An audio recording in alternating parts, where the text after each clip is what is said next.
Here's a testimonial. As we were cleaning out and getting ready to move, Rick didn't really want to toss his old varsity jacket, but it's not like he uses it any longer. What to do? Send it to Stephanie Graham's at Ohio Memory Bears and ask for a bolster pillow instead of a teddy bear. I specifically asked that she include certain elements. So, this is how I turned this varsity jacket into a bolster pillow. I first ordered the bolster pillow form from an online store. I don't want to use the name of that here. Anyways, I took the measurements. Right here I'm measuring the circumference of the circle at the end, and now I'm measuring the length. You'll see me do different measurements. I'm just writing it all down on a piece of scrap paper. So if you are going to make a bolster pillow, or really any type of pillow, especially those that are not considered standard, when I think of a standard pillow, I think of like one of those throw pillows, 12 by 12 or 18 by 18 or 16 by 16, square, like a perfectly square pillow. Well, I have customers that ask for different shaped pillows, and here's one example of the bolster pillow. Now, I did have permission to film this and share it with the online group here. So hopefully, if you have a memory bear or keepsake sewing business, this will help you kind of think outside the box of just memory bears or just standard pillows. But anyways, I'm just writing down all of my measurements, and at one point in time, I began to make my own pattern piece using, I believe I used cardboard or maybe the back of a cereal box. But I'm just showing you how to take your measurements. Always measure at least twice. I used a tape measure, and then I also used a seam, like a hemming ruler. There might be a better name for it, but I use it for my seams. But anyways, you can see now I'm taking my tailor's chalk and I am outlining around the words varsity S on the back, because that's one of the main parts of the coat my customer wanted. And there was also another area. Throughout this video, you will hear different audio because I'm going to use this video to share a podcast. But if you watch this video, you'll see pretty much step by step how I made this bolster pillow out of a Letterman's jacket. So I hope you continue watching. As always, this is Stephanie Graham's, designer at OhioMemoryBears.com and your online instructor at KeepsakeBusinessAcademy.com.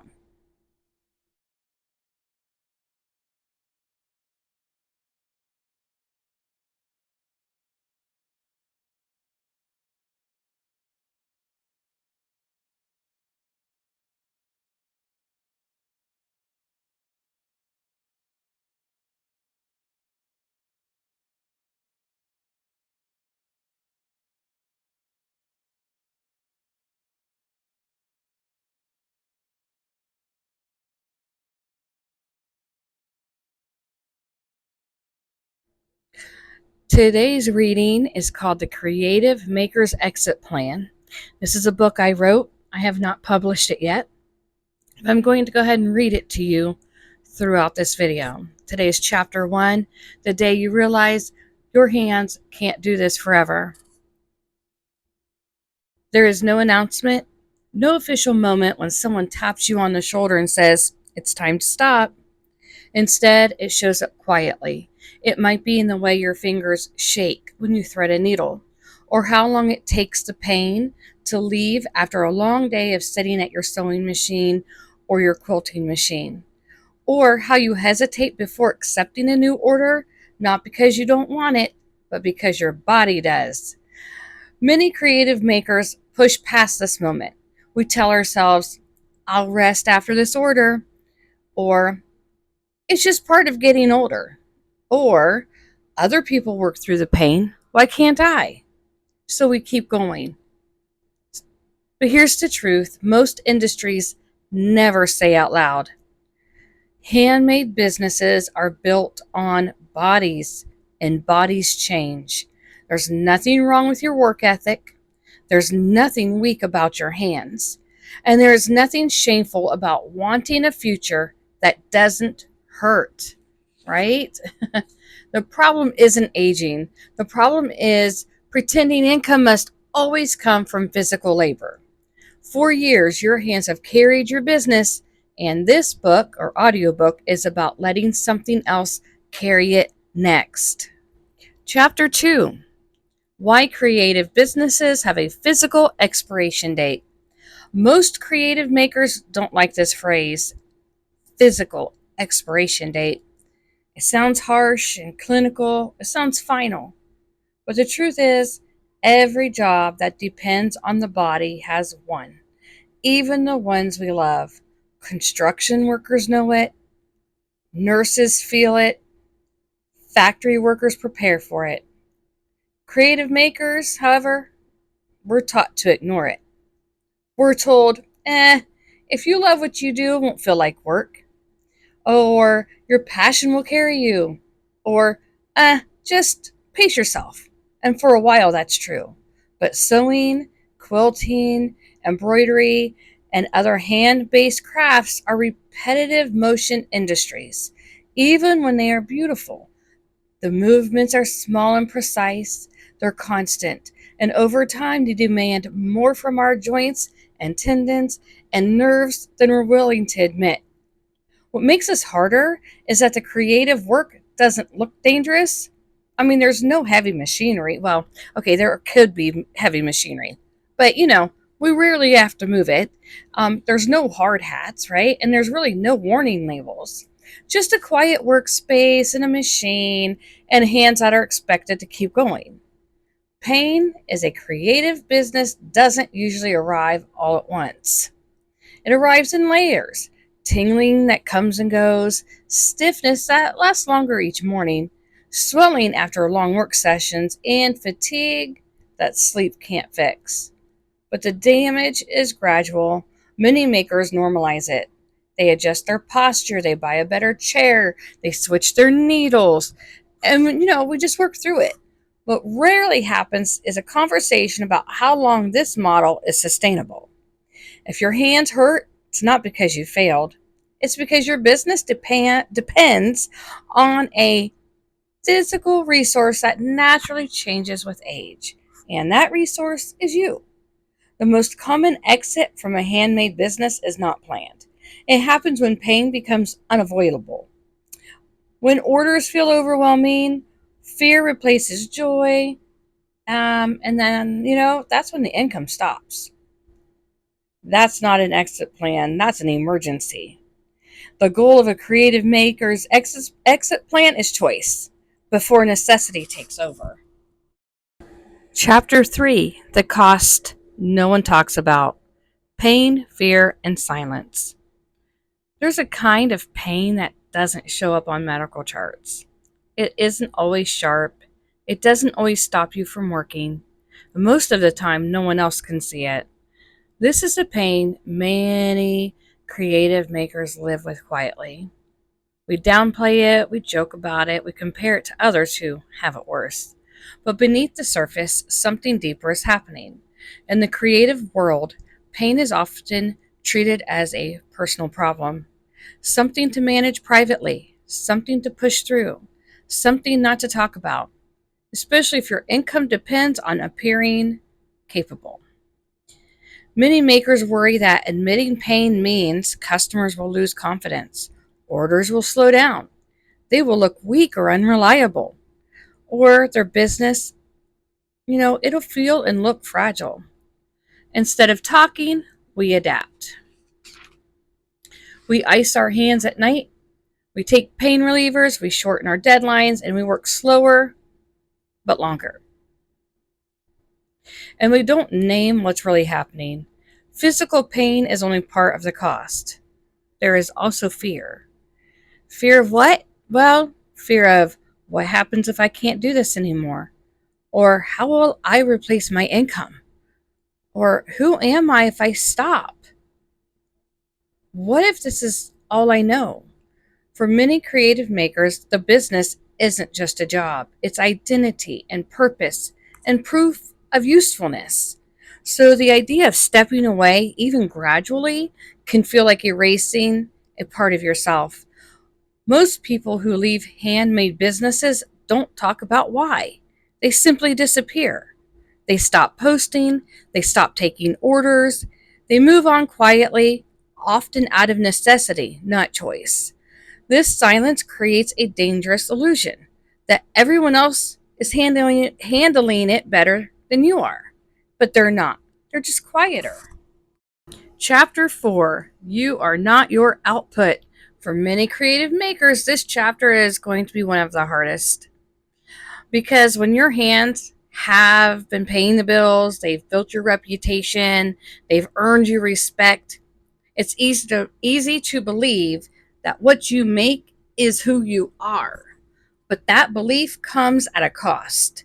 When income depends entirely on output, worth begins to feel conditional. If you can produce, you are valuable. If you slow down, you feel guilty. And if you stop, you feel invisible. This is not a personal flaw, it's the quiet side effect of turning creativity into survival.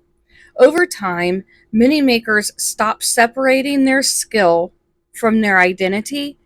The business doesn't just live in the studio, it lives in the body. So when pain appears, it doesn't just threaten income, it threatens self worth.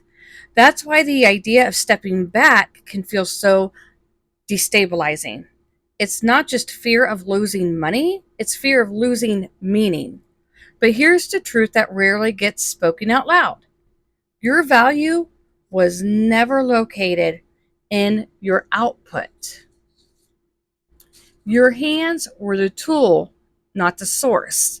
What made your work meaningful was never just the finished piece. It was your eye, your judgment, your experience, your ability to see what others couldn't. Those things do not disappear when your hands slow down.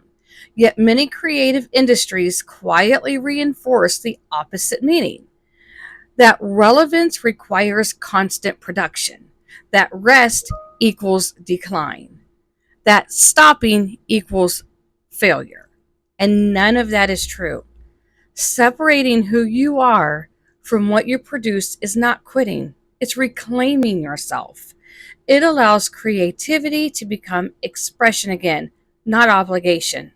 It allows income to be generated in ways that don't punish your body.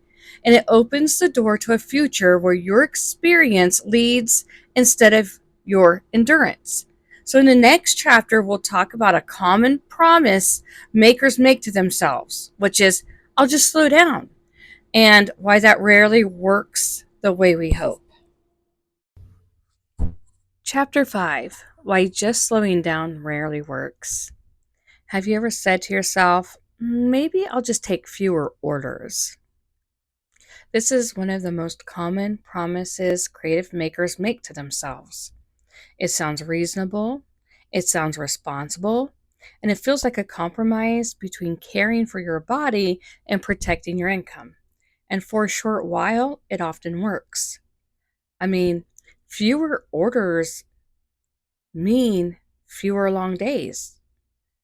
Maybe it means shorter weeks, and maybe it gives you more rest between projects.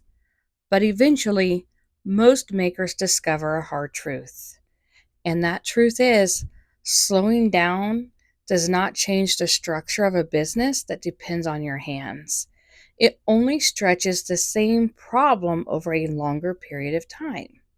So here's the math behind slowing down.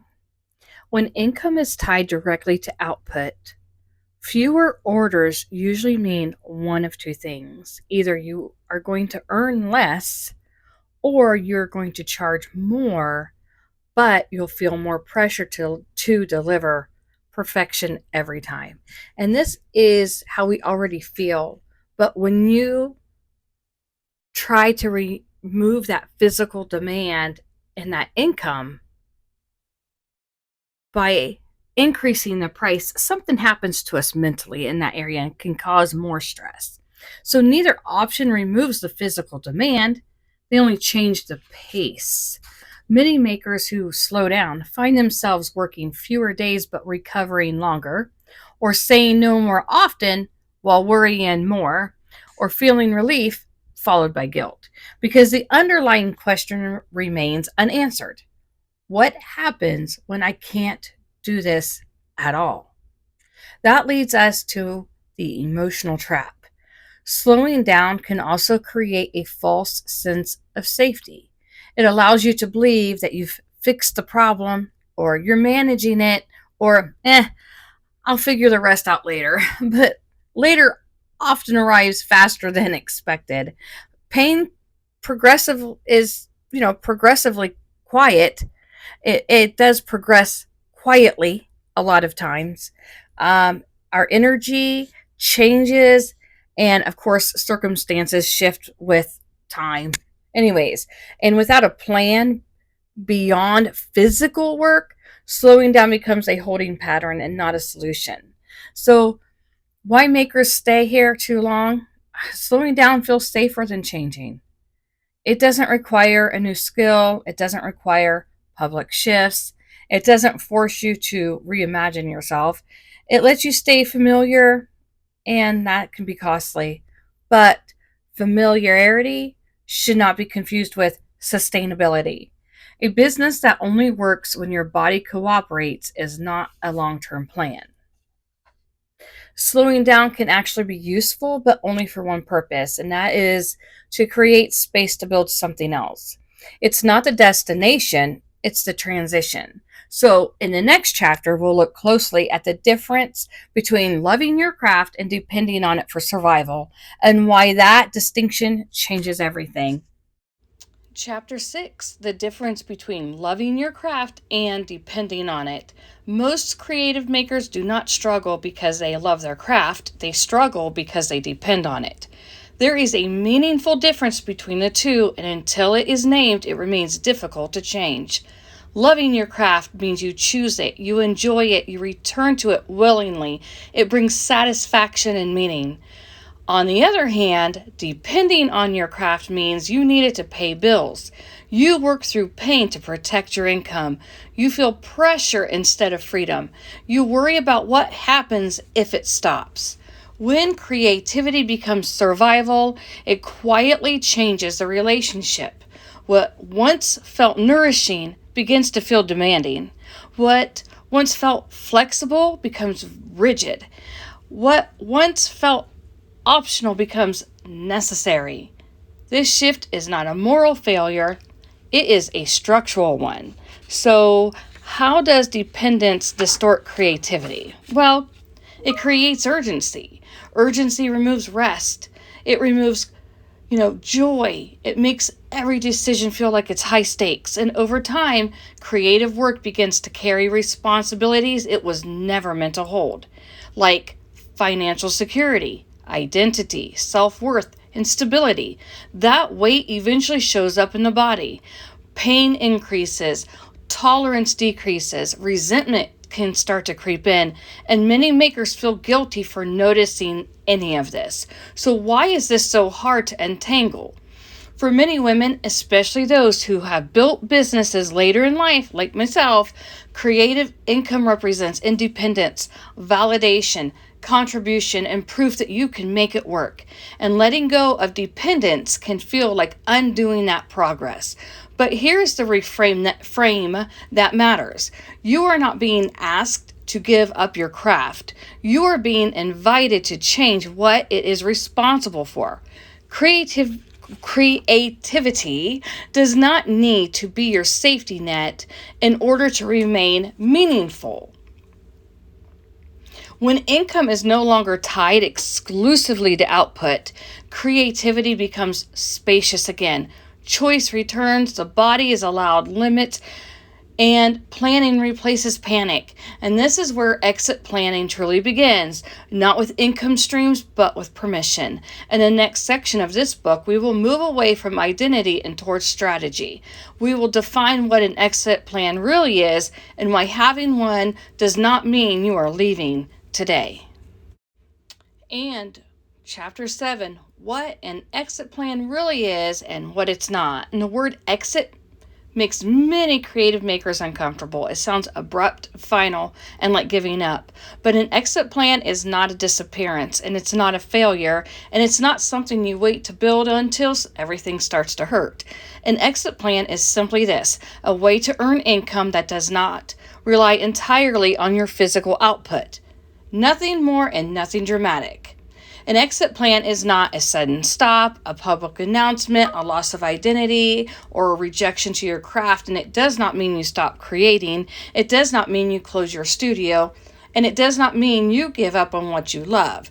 Those assumptions are why so many makers avoid planning an exit strategy.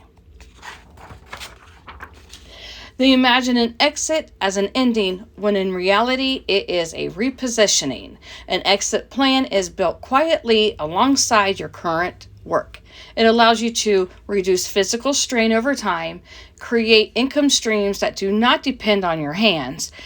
You decide when and how much you want to work and prepare emotionally and financially for that change. And most importantly, it gives you options. Options to create calm. Calm creates clarity, and clarity allows you to act before pain forces your hand away from everything you've built. Is waiting risky? Yeah. Without an exit plan, many creative businesses end the same way, and that means abruptly. Not because the maker wanted to stop, but because the body decided first.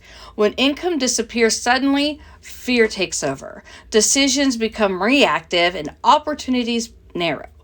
Planning early, even imperfectly, keeps control in your hands. Exit plans are built in seasons. You do not need to build an exit plan all at once. You build it in small, manageable pieces, learning, documenting, creating, testing. Each piece reduces dependence.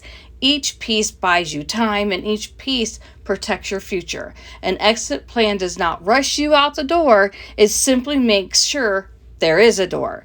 In the next chapter, we will talk about the kinds of income that allow creative makers like you to step back physically without stepping away financially. Welcome back. We are on chapter 8 and we are halfway through. This one is called Income That Doesn't Require Your Hands. In this chapter, many creative makers have been waiting for, not because they want to stop creating, but because they want to stop hurting. When people hear income that doesn't require your hands, they often imagine something complicated or out of reach. Technology heavy, trendy, built for someone younger. But if you're a Gen X like me, forget all of that. Let's make this work for you. But for the creative makers, this is the kind of income usually comes from something much simpler, and that is what you already know, moving from output to assets. For years, your income likely followed a familiar pattern. You made something, someone paid you, and then you repeated the process. And this model works until your body becomes the bottleneck. If you can relate, put a red heart emoji in the comments below, because that's where I am today in my life. So, income that doesn't require your hands works a little bit differently. Instead of selling time and output, you're selling your knowledge, the process, the experience, and the perspective. These are assets you already possess.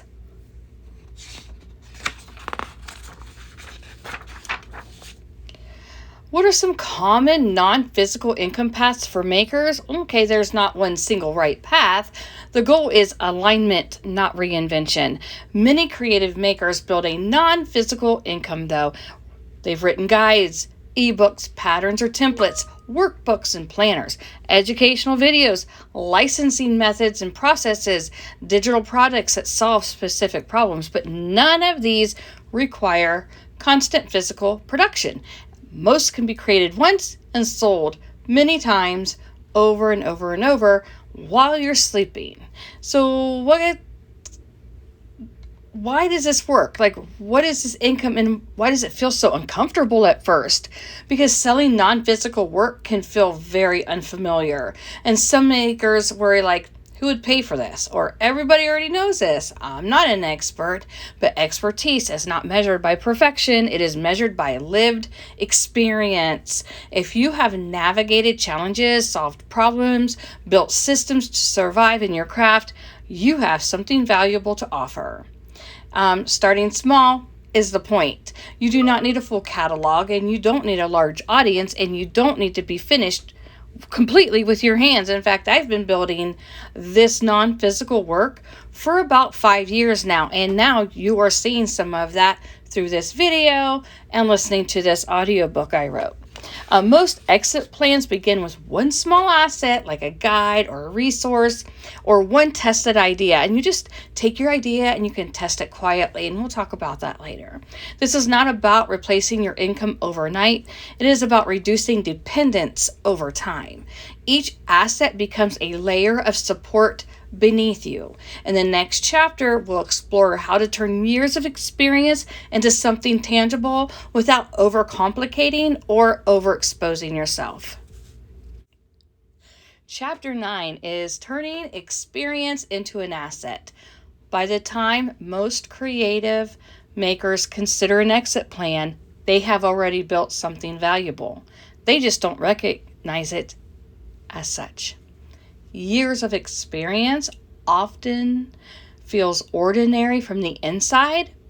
What you know feels obvious, and what you do feels routine. But routine is only invisible to the person performing it. Experience is not generic. It includes problems you've solved repeatedly, mistakes you've learned the hard way, systems you created to save time or effort, and decisions you now make instinctively. These are not generic skills. They are earned knowledge.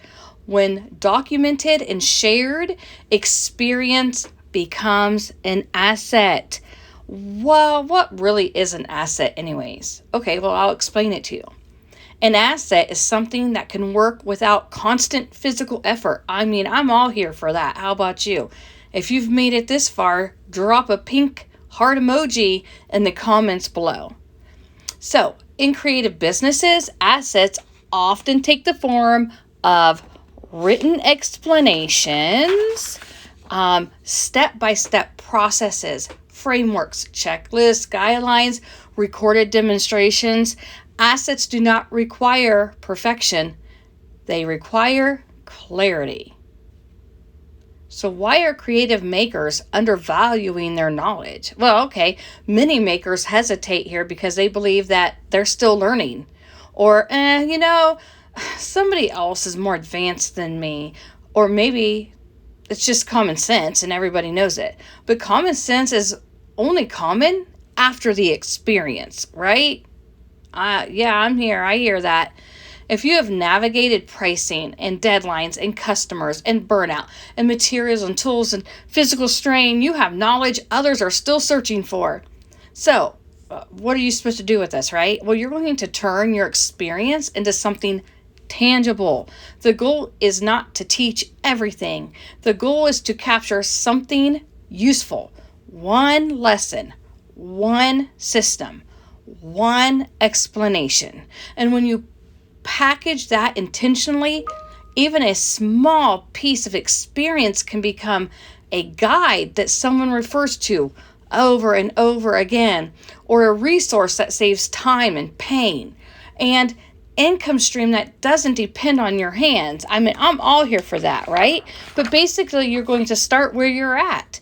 You don't need to wait until retirement. You don't need to wait until you feel like you're finished, and you definitely do not need to overhaul your business. Most assets are created quietly alongside the existing work you're doing today. They are built in spare moments, refined over time, and improved through use. Okay, the next chapter we're going to talk about something just as important as what to build. It's what to stop doing first. Chapter 10, what to stop doing first. Before you add more offers or launch a new product or take on additional clients, it is essential to pause and remove what no longer serves your future. Many creative entrepreneurs believe progress comes from constant addition, but true growth often begins with intentional subtraction. So let's focus on a few of these things. So stop taking custom work that constantly drains you. Stop accepting one-off requests that fall outside your core offer. Stop agreeing to complex customizations without additional pricing. Stop taking rush jobs without the rush fees. And stop saying yes out of guilt or fear. These are all super important. So once you can figure out maybe where you can stop, then you can move on to your exit plan. If all your effort goes into work that only pays you once, you're building a treadmill. And you may stay busy, but you will always start at zero every month. Begin pairing service-based income with asset-based creation. Assets are products or systems that can sell repeatedly without requiring the same level of hands-on effort every single time. Some ideas as, a digital product or templates or patterns. Maybe offer a course or a workshop. There's things like memberships or subscriptions and licensing and printables, and you don't need to abandon your service work. You need to let the service work fund the creation of long-term assets. What I'm saying is this: you can continue to take orders, but take a percentage of that income and put that towards the creation of a long-term asset. So for instance, maybe you don't want to do anything that's digital. Okay, that's fine. You can pay somebody else to do that. Same thing with it, making templates or patterns, courses and workshops. I offer in-person workshops, and I do not discuss that really online. I kind of keep that to myself. But I can make $500 to $1,000 in a Saturday afternoon teaching one thing to 10 people. 10 people all at the same time. They don't want perfection from me. They literally just want to know one thing. And if you can just come up with one thing, you can do this online, you can teach it in person, you can do both, and you're making money, and it's not causing you extra physical pain. Or when the needle stops, the income stops, because I know if I'm not sewing, I'm not making any money. And that is not how I wanted my life to be. I didn't need another job. I already work for corporate America. I don't need a second or third job. So take a few minutes and find out, first of all, what's draining your energy? What's causing you the most pain? What pays the least but takes the most effort? Are you doing anything out of guilt and you just don't enjoy it? What is happening in your schedule today? Write that down, set it aside, and then come back for the next chapter. Chapter 11, Scaling Your Business Without Burnout. Scaling is often misunderstood and done wrong. Many creatives assume scaling means working longer hours or offering more products and saying yes to more people. In reality, that approach leads directly to exhaustion. So true scaling is not about doing more. It's about designing your business so growth does not depend entirely on your physical presence. So in this chapter might be a little bit longer, and let's focus on building a business that can grow while protecting your health, your energy, and your personal life. Let's create your exit plan, and let's depend on this, right? So your exit plan, it's going to depend on what I'm about to say. And a business that relies solely on your constant output is not transferable, it's not sellable, and it's not sustainable. So what does scaling actually mean?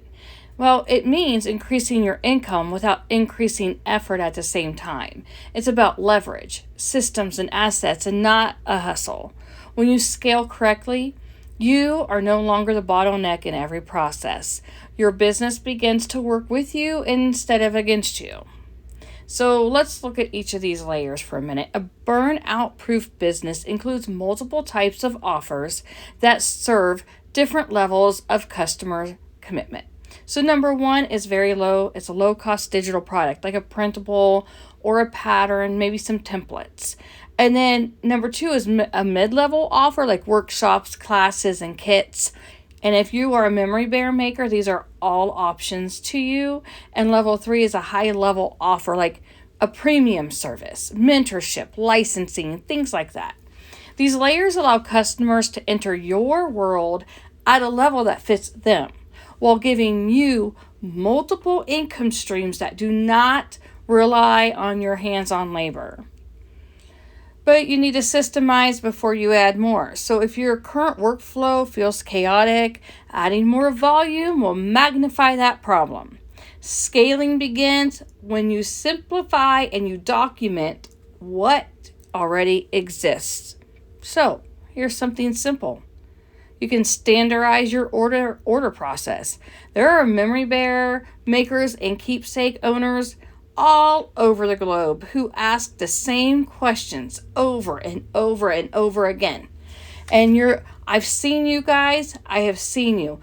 I've watched for years. I have been in the memory bear and keepsake business for 10 years, actually 11 years this year. And the same questions are asked over and over, and I see the same people answering those questions. So now, why don't you monetize that? Instead of giving everything away for free while you're working your hands into oblivion here, start monetizing. There's nothing wrong with that. Standardize the process. That question you keep answering over and over and over again, you know what? Charge $7 and let them print off the PDF so they have it. Okay, number two, create a template of emails and messages. Some of you memory bear makers and keepsake owners, let me tell you, your newsletters are phenomenal.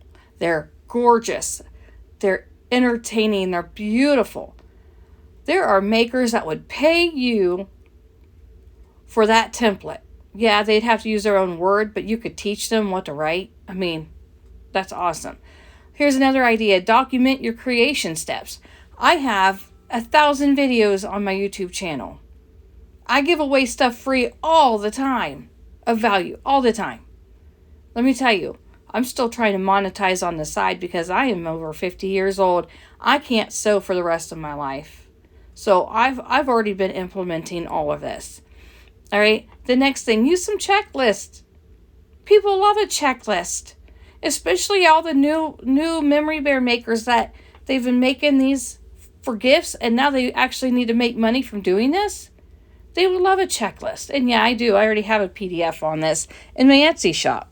So it's a system that reduces decision fatigue and protects your mental health.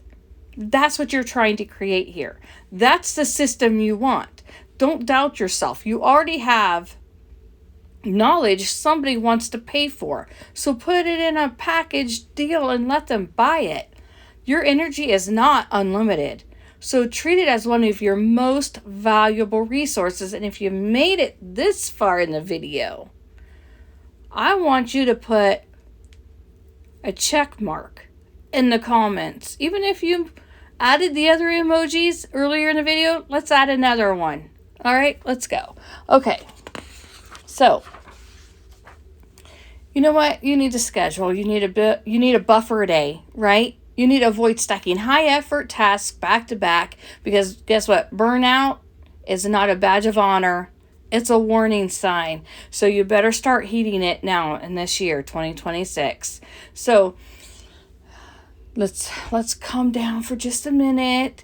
So instead of immediately increasing the number of orders or clients, I want you to first increase your capacity through using better tools and workflows and pricing. So how are you going to do this? Okay, I don't want you to raise your capacity, right? I don't want you to add more orders or anything like that. I want you to raise your prices, $5, $10, whatever. Raise your price. That way you can start investing and moving on to your exit plan, right? You need to reduce unnecessary customization unless you are going to charge with it. I see way too many memory bear makers offering free this and free that. And you know what? I am raising my hand over here while I'm recording this. I have made that mistake. I thought, oh, if I offer a free patch, I'll get that order. Okay, I have lost money doing that. That is not how you build a business, right? You can batch similar tasks together. So if you have a larger order, cut all the facial features out first. Then you cut out the arms. I've taught batch sewing. I know I have that information probably with pictures over at the Keepsake Business Academy.com. If you're not a student there, you need to go over there because it's less than $20 to join that. And then you know what? Outsource the small things whenever possible. If you don't feel like digitizing, pay somebody else to do that. It's not coming out of your pocket. You're making the customer pay for it. So if you're not sure how that works, pay real close attention here. Let's say that you don't have an embroidery machine, right? You want one, but you don't have one. Okay, maybe you do have one, but you don't know how to digitize. Customer A wants you to make them a poem heart patch. Maybe you don't have the ability to do that. You go find somebody you can trust. You're going to charge the customer $15. And the person that's going to make it for you is charging you $7. You've just pocketed $7 because guess what? You're the one that has to make sure it's done correctly. There's nothing wrong with that. That is how life is, right? And your customer is not going to have a problem with that. Okay, so you need to design your exit plan. Make yourself start it today. We are February 2026. The year just started. Regardless of where you are in your service business, I want you to take time. And I really want you to have a date with yourself and think about what is your exit plan. I did not give this I really didn't think about this 10 years ago. But now I'm in my 11th year of offering this memory bear sewing, and my hands aren't going to last another 10 or 11 years. I wake up with such terrible pain in my hands and my wrists. Half the time I can't even feel my fingertips because I think they call it carpal tunnel. I mean, there's no coming back from that. But guess what? I have to make money. I have bills that are due every single day, every year, every month, whatever. I'm going to guess that if you're listening to this, put an emoji down below. Let me know. Do you feel the same way? Are you trying to get an exit plan done? Well, guess what? Let's work on that. As always, it's Stephanie Graham's Keepsake Business Academy. Give me a like, subscribe, ring the bell for notification, and please share my channel. I want to get this YouTube channel monetized. Have a great day. Bye, guys.